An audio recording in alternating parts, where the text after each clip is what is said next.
Hello everyone, আসসালামু আলাইকুম। আজকের ভিডিওতে আমরা আলোচনা করব ডিগ্রি দ্বিতীয় বর্ষের বাংলা আবশ্যিক বিষয়ের রবীন্দ্রনাথ ঠাকুরের লেখা ছোট গল্প এক রাত্রির বিষয়বস্তু নিয়ে। তো গল্পটি হচ্ছে এইরকম যে গল্পের নায়ক এখানেই গল্পকথক এবং তিনি প্রথম থেকে শেষ পর্যন্ত গল্পটি আমাদেরকে বলেছেন। তবে গল্পের মধ্যে তার কোনো নামের উল্লেখ আমরা পাইনি। সুতরাং আমরা গল্পকথক রূপেই পুরো বিষয়বস্তুতে আমরা দেখব। তো দেখা যাচ্ছে যে সুরবালা নামে তার একটি বাল্যসঙ্গিনী ছিল এবং তারা ছোটবেলা থেকেই একই সঙ্গে স্কুলে পড়াশোনা করেছে এবং বড় হয়েছে। এই কথকের পিতা ছিলেন জমিদারের নায়েব। পিতার ইচ্ছে ছিল ছেলে যখন বড় হবে তখন তাকে জমিদারির সেরস্তাদের কাজে লাগিয়ে দিবেন। কিন্তু কথক চাইতেন যে কলকাতা গিয়ে লেখাপড়া করে কালেক্টরের চাকরি নিতে, কেননা তিনি দেখেছিলেন যে পাড়ার নীলরতন কলকাতায় গিয়ে কালেক্টরের চাকরিতে বেশ প্রতিষ্ঠিত। বাবার মতন জমিদারের সেরেস্তাগিরি তার পক্ষে সম্ভব নয়। এই মানসিকতা নিয়ে তিনি একদিন কলকাতায় চলে আসেন। তখন অবশ্য কলকাতায় রাজনীতিতে প্রবল হাওয়া চলছে। শহরাঞ্চলে এসে পড়াশোনার পাশাপাশি রাজনীতির কাজকর্মে তিনি খুব ব্যস্ত হয়ে ওঠেন।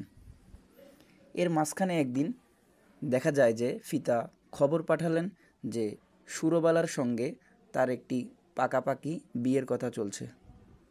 তো সেই ব্যাপারে কথকের মত আছে কিনা তা জানাতেন। কিন্তু তখন তো কথক রাজনীতির আবর্তে এতটাই ব্যস্ত যে এই সমস্ত বিয়ে টিয়ে করার তার পক্ষে আর সময় নেই। তো এক প্রকার পড়াশোনার দোহাই দিয়ে বাবাকে কাটিয়ে দিতে চাইলেন এবং তার বেশ কিছু দিন যেতে না যেতে তিনি খবর পেলেন যে এক উকিলের সঙ্গে নাকি এই সুরবালার বিয়ে হয়ে গেছে। তো যাই হোক, যথারীতি এরকমভাবেই কাটছিল। তো এই করতে করতে তিনি এন্ট্রেন্স পাস করেন এবং এরপর দেখা যায় যে বাবার একটা মৃত্যুর সংবাদ আসে।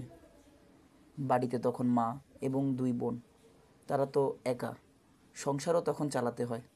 এই সংসার চালানোর জন্য তখন তাকে একটা স্কুলের শিক্ষকতার কাজে জয়েন করতে হয় এবং দেখা যায় যে নোয়াখালী অঞ্চলে তিনি একটি স্কুলের শিক্ষকতার কাজে জয়েন করেন। এই নোয়াখালী অঞ্চলে থাকাকালীন তিনি জানতে পারেন যে এক স্থানীয় উকিলের গৃহবধূর নাম নাকি সুরবালা। তবে এই সুরবালা তার বাল্যসঙ্গিনী সুরবালা কিনা তা নিয়ে তিনি একটু দ্বিধায় ছিলেন। তো একদিন করলেন কি, একদিন ছুটির দিনের বিকেলবেলায় ওই ভদ্রলোক অর্থাৎ উকিলের সঙ্গে তিনি দেখা করতে গেলেন এবং উকিলের সঙ্গে সাক্ষাৎ জমাতেই তার বাড়িতে গিয়ে তিনি প্রথম এই বিবাহিত সুরবালাকে দেখতে পান। সুরবালাকে দেখেই তিনি এক দেখাতেই বুঝে যান যে এই সুরবালা তার বাল্যসঙ্গিনী ছাড়া আর কেউই নয়। কিছুক্ষণ সময় কাটিয়ে তিনি সেখান থেকে তারপর চলে আসেন। কিন্তু তার মনে একটা অন্তদম্ব শুরু হয়, কেননা যে সুরবালার সঙ্গে তার একটা সময় বিবাহের কথা চলছিল বা বিবাহের জন্য তার বাবা সম্বন্ধ করেছিল, তো সেই সুরবালা কিনা আজকে অন্য আরেকজনের জীবনসঙ্গিনী। তো এখন তো আর তার কিছুই করার নেই। স্কুলের কাজকর্ম এবং বাড়িতে মা বোন তাদেরকে নিয়ে তার জীবন ক্রমশই কাটছে। এরই মধ্যে দেখা গেল যে একদিনকে ভীষণ বৃষ্টির বাদলার দিন আসলো, অর্থাৎ ভীষণ করে ঝড় উঠল এবং জল ও ঝড়ের আশঙ্কায় তিনি যে বাড়িটিতে থাকতেন সেই বাড়িটা ছিল মাটির বাড়ি। সে ঝড়ের প্রকোপে মাটির বাড়িটি ভেঙে যাওয়ার উপক্রম। কোনো রকম জীবন বাঁচিয়ে তিনি উপস্থিত হলেন নিকটস্থ একটি উঁচু ঢিবির উপর। তবে তিনি জানতেন যে উকিলের গৃহবধূ হচ্ছে এখন সুরবালা।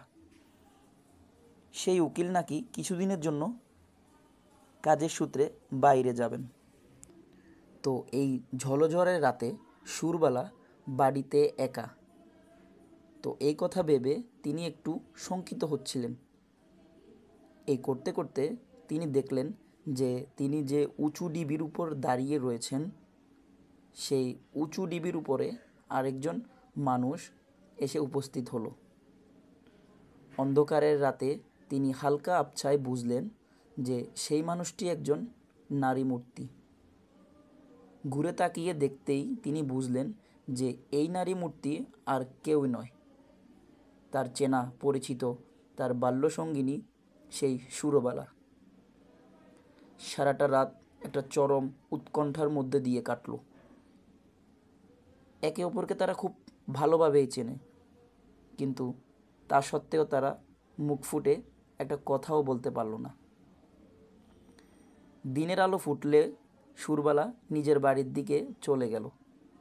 কতক সেই নীরবতার মধ্য দিয়ে তিনি শুধু এটাই চাইছিলেন যে স্বামী পুত্র গৃহ নিয়ে সুরবালা সুখে থাকুক। এই উচ্চারণের মধ্যে দিয়ে গল্পটি শেষ হয়। তো বন্ধুরা, এই ছিল এক রাত্রি গল্পের একটি সংক্ষিপ্ত বিষয়বস্তু। বিষয়বস্তুটি খুবই সংক্ষেপে আপনাদের সঙ্গে আমি আলোচনা করেছি। চেষ্টা করেছি মূল যে ভাবনা, সে ভাবনাই আপনাদের সামনে উপস্থাপন করবার। তো এই গল্পে আরও কয়েকটি মূল অংশ আপনাদের জানতে হবে। যেমন সুরবালা যে উকিলের সাথে বিয়ে হয়, সেই উকিলের নাম রামলোচন বাবু। কতক হতে চেয়েছিলেন নায়ক জজ আদালতের হেড ক্লার্ক, কিন্তু ভাগ্যক্রমে তিনি নোয়াখালীর স্কুলের শিক্ষকতা করেন। তো বন্ধুরা, আজকের এই ভিডিও এই পর্যন্ত। আমরা চেষ্টা করব বাংলা ভাষা সহ বিভিন্ন বিষয় নিয়ে সংক্ষেপে আলোচনা করার। ধন্যবাদ।